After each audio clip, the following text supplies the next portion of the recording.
A paz do Senhor, amados irmãos, em especial nossos juvenis, estamos para iniciar o nosso quarto trimestre que vai trazer o tema Andando em Amor. E com certeza vai ser uma lição maravilhosa. E o tema da nossa lição de hoje é qual, Nicolas? Deus é amor. E o texto áureo desta lição qual é, meu filho? Deus é amor. Nós sabemos que tudo gira em torno do amor. E o amor, de fato, ele é fundamental, ele é essencial para a nossa vida. Nicolas vai estar procedendo aqui a leitura do texto do dia. Aquele que não ama não conhece a Deus, porque Deus é amor. 1 João, capítulo 4, versículo 8. Viu só? Aquele que não ama não conhece a Deus. Eu costumo até dizer uma coisa que às vezes alguns podem até não achar que está correto, é porque a Bíblia fala que o amor de muito vai esfriar. Eu até acredito. Eu só não consigo entender o amor esfriando dentro da igreja. Porque nós, na igreja, nós dizemos que Deus é amor. Como que nós vamos permitir que o amor de Deus esfrie no meio da igreja? A leitura bíblica em classe está em João, capítulo 3, verso 16, depois 1 João, capítulo 4, dos versículos 8º ao 21º. Nicolas vai começar lendo, né? Como sempre, só para facilitar para ele. Porque Deus amou o mundo de tal maneira que deu o seu Filho unigênito para que todo aquele que nele crê não pereça, mas tenha a vida eterna. Aquele que não ama não conhece a Deus, porque Deus é amor. Nisto se manifestou o amor de Deus para conosco, que Deus enviou seu Filho unigênito ao mundo para que por ele vivamos. Nisto está o amor, não que em nós tenhamos amado a Deus, mas em que ele nos amou e enviou quem? Seu Filho para propiciação pelos nossos pecados. Amados, se Deus assim nos amou, também nós devemos amar uns aos outros. Aí você vai fazer o seguinte, você dá uma pausa no vídeo e continua na leitura. Nós paramos no verso de número 11 e vai até o verso 21, mas para o vídeo não ficar muito grande, então nós vamos adiantar um pouquinho. Mas eu quero convidar você a, pelo menos, dar uma visão, ter uma visão panorâmica das lições que nós estaremos estudando. Ó. As 13 lições que começa agora nesse domingo, dia 2, e vai até lá para o finalzinho de dezembro. A primeira lição, então, é Deus é amor. De fato, não tem amor fora de Deus. A segunda, os diferentes tipos de amor. A terceira, amar a Deus acima de todas as coisas. A quarta, amor próprio, amar como a ti mesmo. A quinta, amor ao próximo. A sexta, o amor não arde em ciúmes. A sétima, o amor não é invejoso. Oitava, o amor não é egoísta. Nona, o amor não se ensoberbece. Décima, o amor não guarda ressentimento. 11ª, o amor não se alegra com a injustiça. 12ª, o perfeito amor afasta todo medo. E a 13ª, o amor gera frutos. E com certeza, parte dessas lições estão baseadas na carta que Paulo escreve aos Coríntios.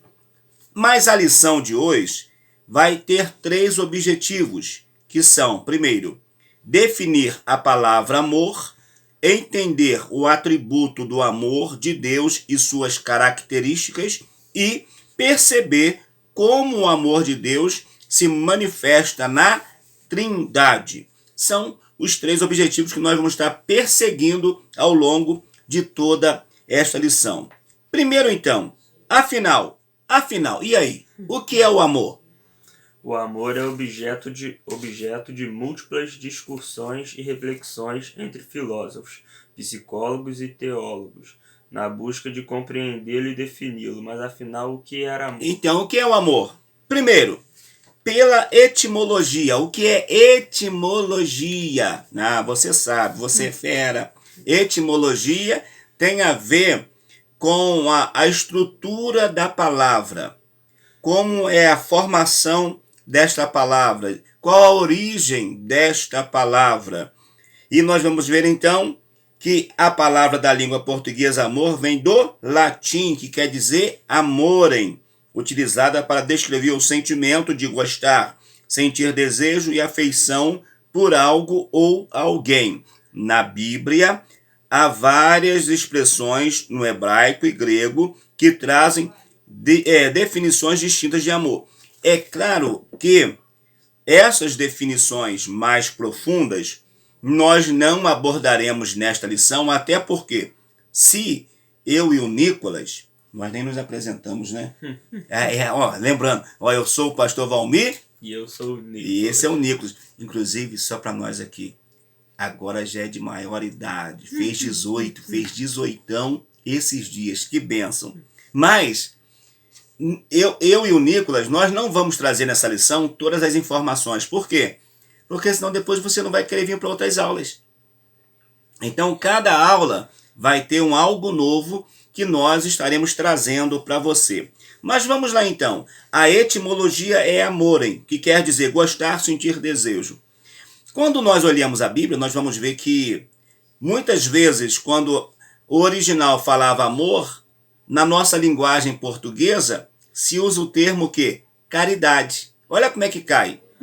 Aí a gente vai entender caridade com uma outra visão, uma ajuda ao próximo. Não que não seja o amor, mas não a profundidade. Vamos lá então. Dá bastante trabalho para esse menino que me deixou sozinho na última aula. 1.2.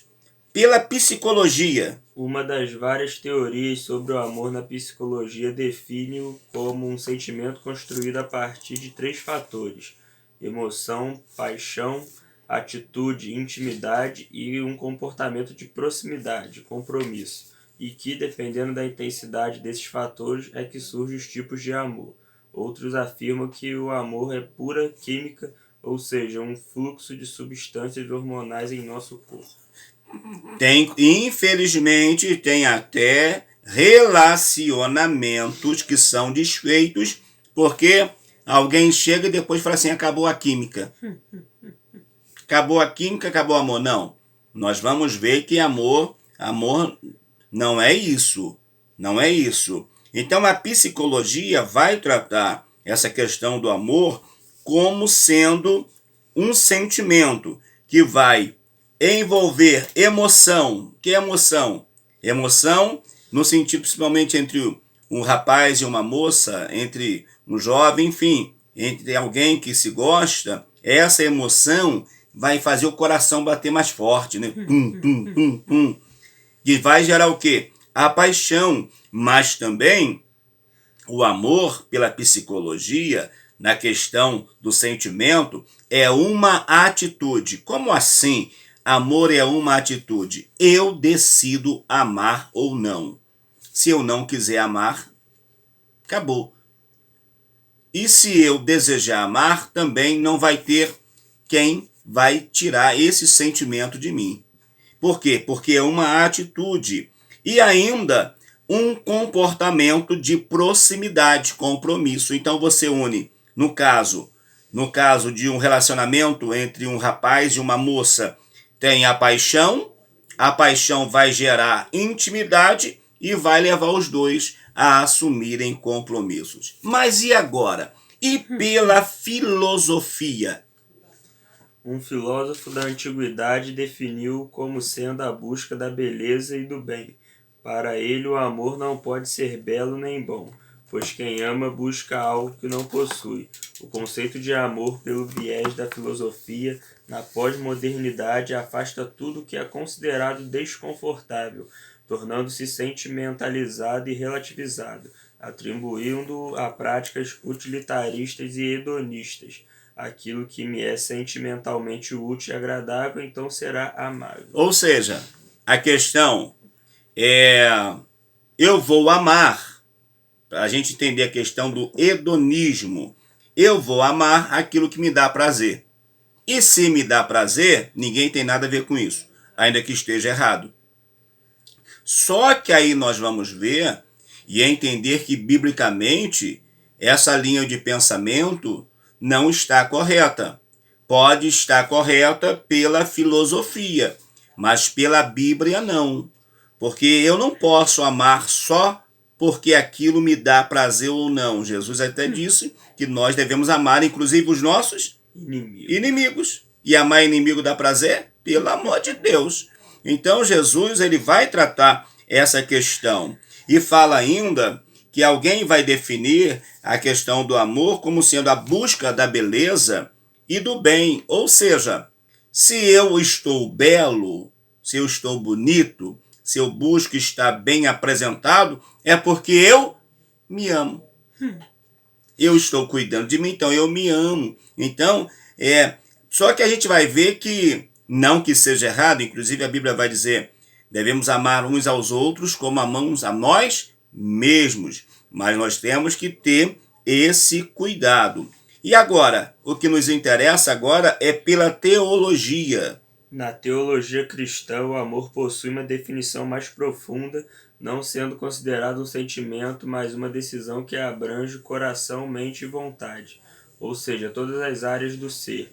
Tanto é assim que o Senhor mandou que amássemos os nossos inimigos, circunstância que jamais acontecerá por sentimentalismo, mas somente quando, em obediência a Deus, a pessoa decide fazer o que é certo. Exatamente. Olha só, vocês viram aqui. Amar quem faz coisa errada, amar quem faz o mal, pela lógica humana, isso é praticamente impossível de acontecer.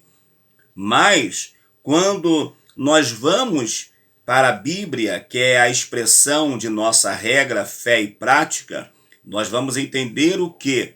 Que a Bíblia vai nos dar o maior exemplo de amor, que foi de quem? De Deus Pai, enviando o seu Filho Jesus para morrer por pessoas santas, por pessoas boas? Não, pecadores. Então ele veio para nós pecadores. Então a maior prova de amor está nisso. E fala então que essa questão vai além do sentimento. Mas na lição que vai vir mais à frente, vamos tratar um pouquinho isso mais profundo. Diz então, é uma lição que abrange coração, mente e vontade. Coração, mente e vontade, desejo. Eu quero, eu decido, eu estou com uma mente sadia, uma mente perfeita, o meu coração está livre, meu coração está sem ressentimento, então eu vou conseguir demonstrar a prática deste verdadeiro amor. Agora, o amor como atributo de Deus.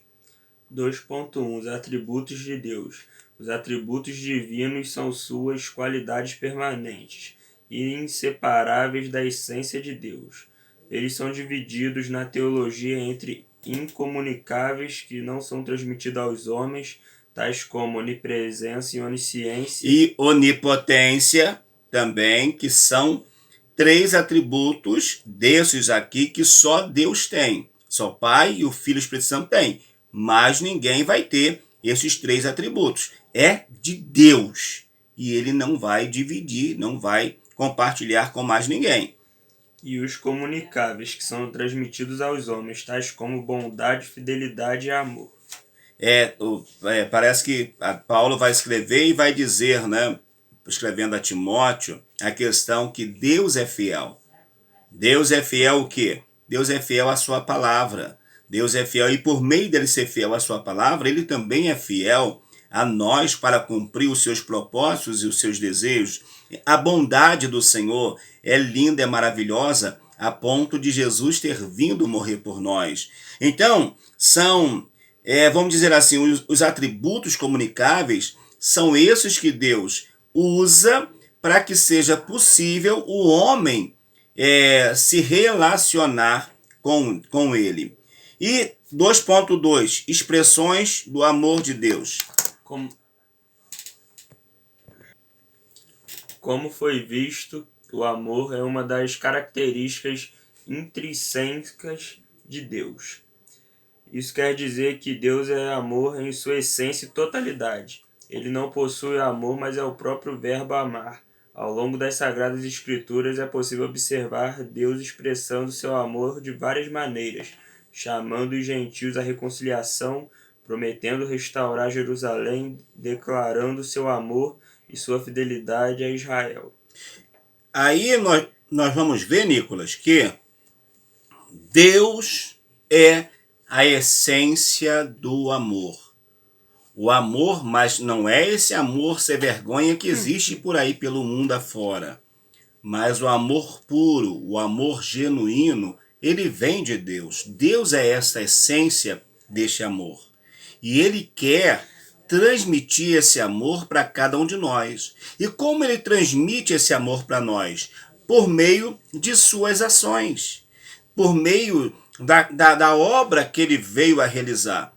Ele chama um povo, ele cuida desse povo, ele zela por esse povo, ele zela pela liderança desse povo, ele vai fazer de tudo para que esse povo seja um povo abençoado.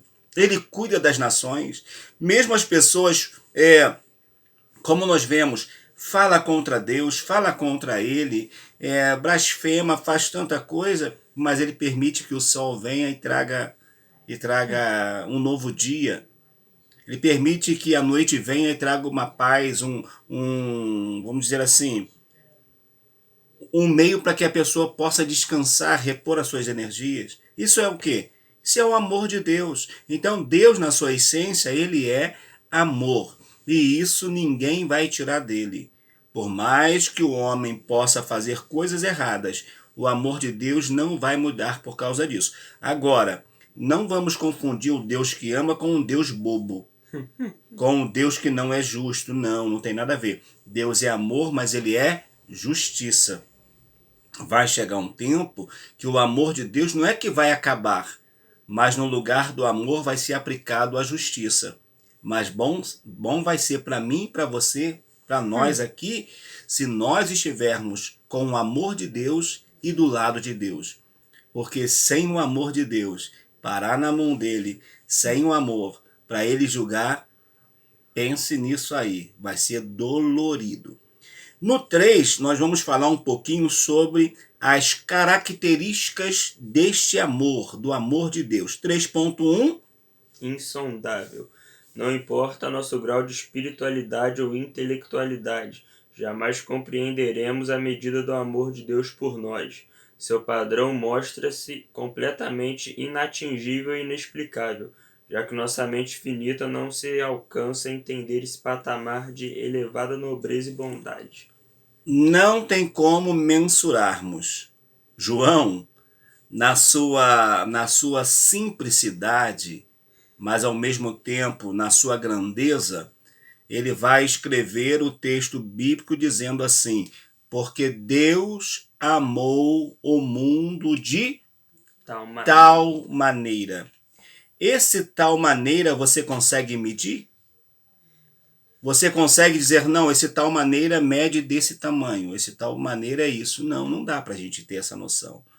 Esse tal maneira vai além da nossa compreensão. É algo que não dá para nós medirmos, não dá para nós pegarmos tipo uma sonda e aprofundar, como as pessoas fazem ao encontrar. Elas vão furando, de repente elas encontram água. Encontram água, está resolvido.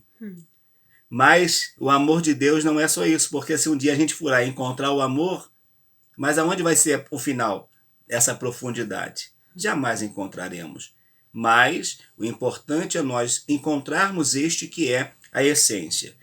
E nós vamos ver então que o amor de Deus também, ele é imutável. Se ele é insondável, porque não pode ser sondado. E se ele é imutável, é porque ele não pode ser mudado. O amor de Deus não sofre nenhuma mudança, mesmo com o passar dos anos. E independente das nossas escolhas, ele permanece o mesmo. É um amor eterno, o Senhor continua interessado em nós. Apesar de nossas falhas e faltas, esta é a primeira verdade do Evangelho.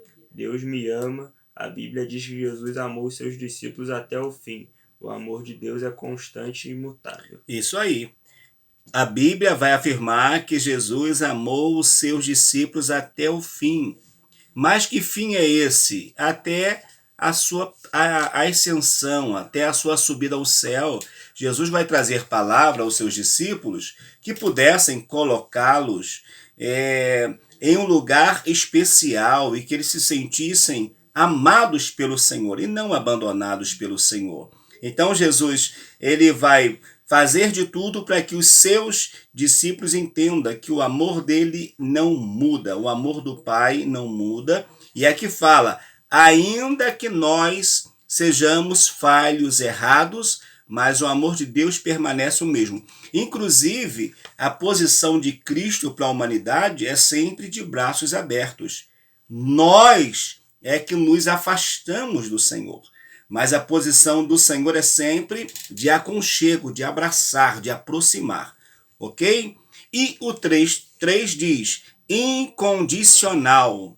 Há pessoas que só amam quem as ama, mas Deus prova o seu amor para conosco em que Cristo morreu por nós, sendo nós ainda pecadores. Isso aqui, olha, irmãos, é uma revelação linda.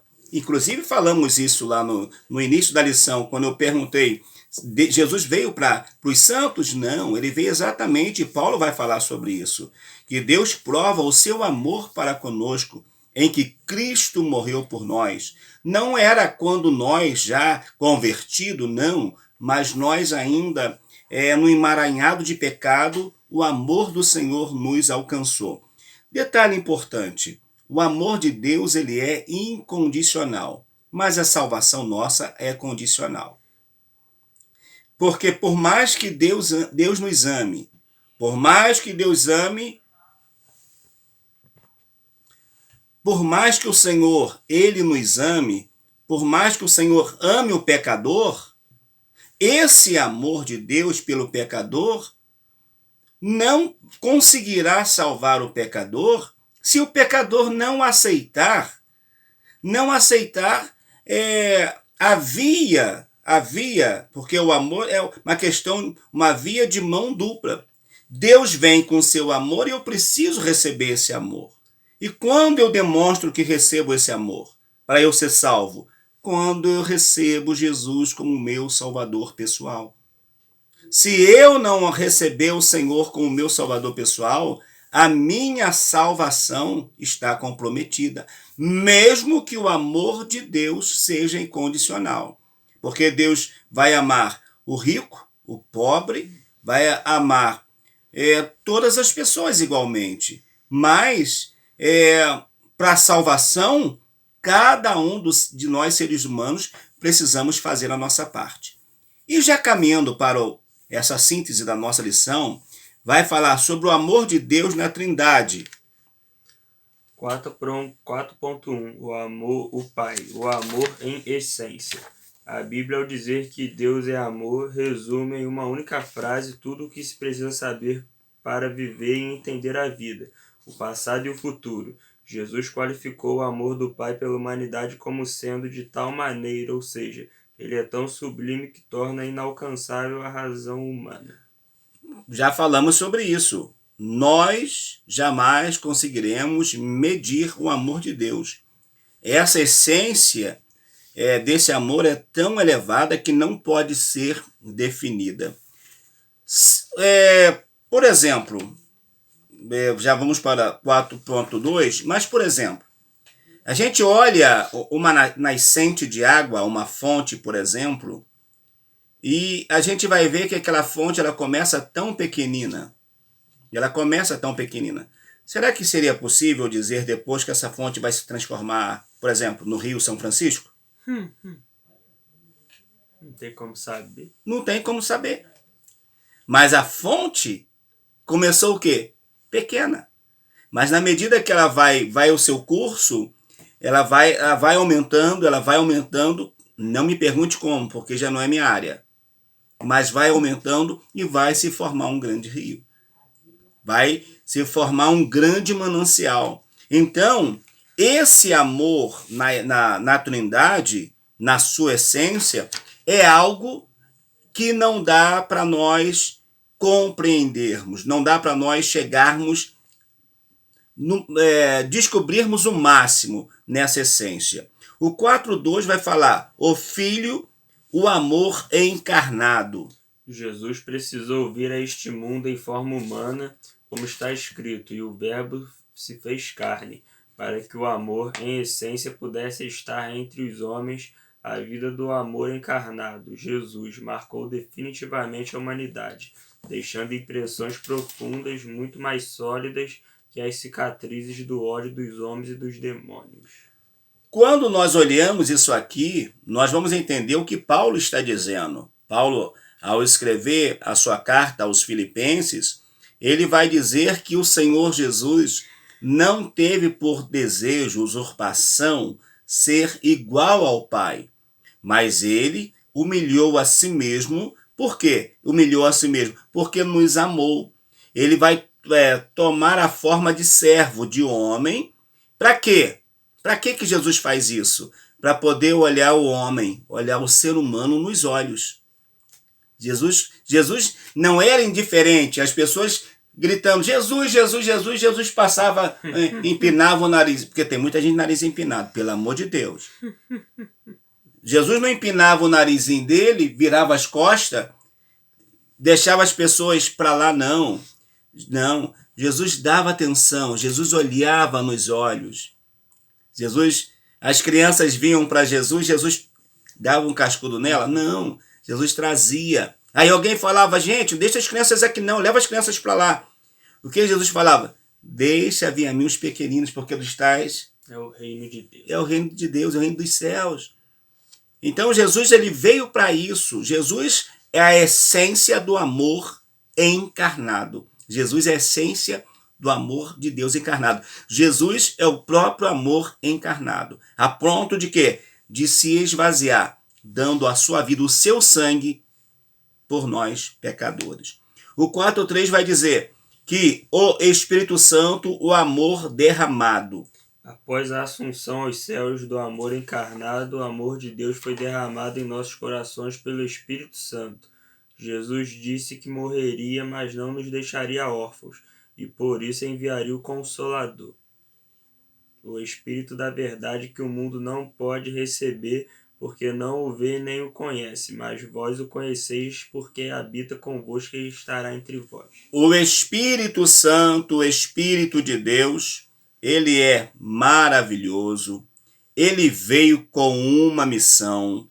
Ele veio para tornar viva e ao mesmo tempo vívida a mensagem poderosa de Cristo. O Senhor Jesus é todo-poderoso, mas pense comigo, Jesus estando no céu, nós sem a presença do Espírito Santo aqui no dia a dia, nós não teríamos a inspiração da palavra.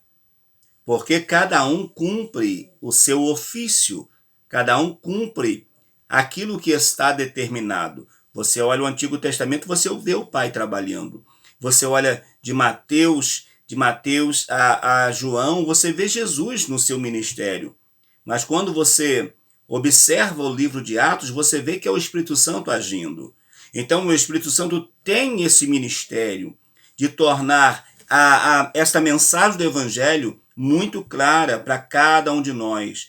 Então, o Espírito Santo é o amor de Deus derramado. Jesus disse, se Jesus ele é o amor encarnado, Jesus vai dizer, olha, eu vou enviar para vocês outro igualzinho a mim. E qual é esse outro? Não é outro porque é diferente, mas é outro da mesma essência. É quem? O Espírito Santo, que nos motiva a trabalhar para o Senhor. O amor, portanto, está no âmago da Trindade, que é o Pai, Filho e Espírito Santo. Está no âmago. O que é âmago? Centro. Está no centro. O amor está no centro da Trindade. Meu querido filho, vamos fazer a conclusão? Somente quando observamos o que Deus faz pelo mundo, a vida e morte de Jesus e a presença do Espírito Santo na igreja é que entendemos o verdadeiro sentido do amor. O mundo tenta corromper o significado do amor, enganando os homens. Jesus orou, Pai justo, o mundo não te conheceu, mas estes conheceram que tu me enviaste a mim. O amor de Deus está revelado à humanidade. por meio de quem? Do nosso Senhor Jesus Cristo e confirmado pela pessoa bendita do querido Espírito Santo. Agora, se eu não receber, esse amor não vai fazer de mim um salvo. Eu preciso reconhecer esse amor. E a nossa próxima lição, vai ser a segunda lição, nós estudaremos sobre os diferentes tipos de amor. Será mais uma lição maravilhosa. Falaremos sobre o amor eros, o amor filial, o amor ágape e o amor e as dimensões desse amor ágape. E com certeza vai ser maravilhoso. E eu quero lhe convidar a estar comigo, estar com o Nicolas, nessa nossa próxima aula. Viveremos aí um trimestre muito abençoador. Não é isso? Exatamente. Estamos juntos e vai ser uma bênção. Deus abençoe a todos. Até a nossa segunda aula, o nosso segundo vídeo, em nome de Jesus. Um forte abraço. E com certeza você que vai estudar essa lição, dia 2, nós temos um compromisso muito grande em permitir, em aceitar aquilo que Deus tem estabelecido para a nossa vida, que é um compromisso com a sua poderosa e genuína palavra. Não abra mão dos princípios da palavra do Senhor de Deus para a tua vida, para a tua casa e para a tua família, em nome de Jesus. Até lá, se Deus assim nos der saúde, vida e paz. Não é isso, filhão? Exatamente. Bênção pura.